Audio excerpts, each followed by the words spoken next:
So this is just a quick walkthrough of teacher.desmos.com, which is the teacher activity page of Desmos.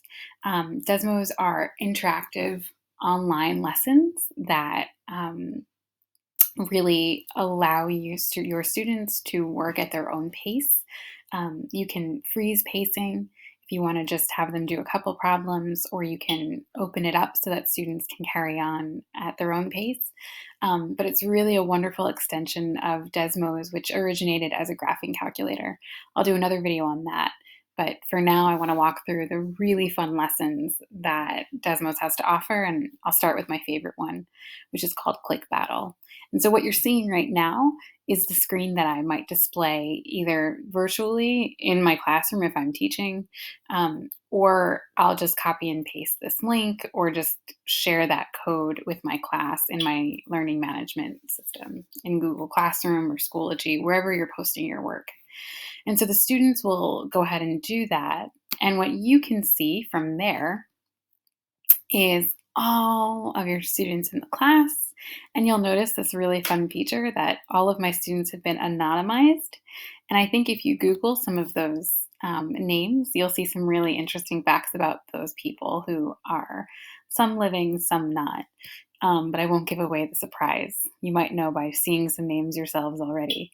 But something that's really fun is that you can have a couple different ways of looking through this lesson. So right now I'm looking at a screen that shows how far my students were able to progress in this lesson, whether or not they got them correct or not. So you can see the students that went through some of the problems initially that weren't ones that had correct answers, that were just doing different activities, they get dots.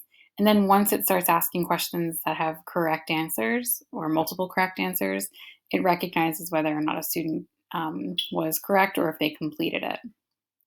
Here you can see they might have skipped the page. And then here you can see where students started to complete work. And that's given with a check. And so if I want to actually see what my students are doing, I can go ahead and click on the lesson, and I can the lesson box or the page box, and that's saying how many clicks. And the question here is, how many times do you think you'll be able to click on the button that's given in 10 seconds? And students give all of their estimates. Now I can actually look at this from a student perspective. And so this is what they actually are seeing.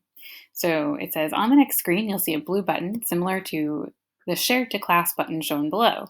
How many times do you think you'll be able to click the button in 10 seconds? Now I can edit this myself. I can say 67 times share with class. And it says here 3 other student responses would be shown. My next slide says gather some data. Here's your estimate, 67 clicks in 10 seconds. Before we test your estimate, let's see how you perform in a practice round. And so here I'm going to click the button as many times as I can in 5 seconds. We'll start the timer on your first click. So here I go. I'm going to try to click as much as I can in 5 seconds.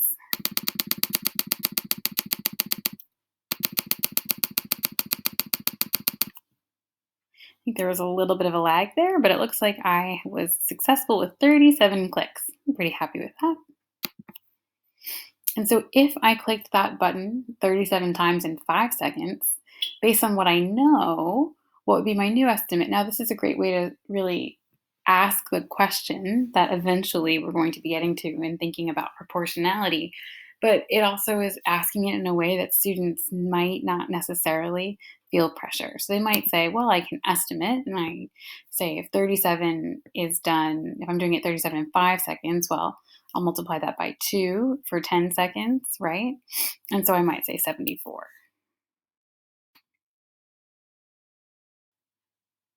And then I'm going to hit next. And so here I can test my estimate. And so there's no right or wrong answer, really low stakes for students. And I'm going to go ahead and click again, click again. I think there's a little bit of a lag here. I'm getting nervous. I'm not going to hit my 74 clicks. Let's see how it goes. Ooh, so close, so close. Ah, 70. Close, but not there. And so then I continue on to the next screen.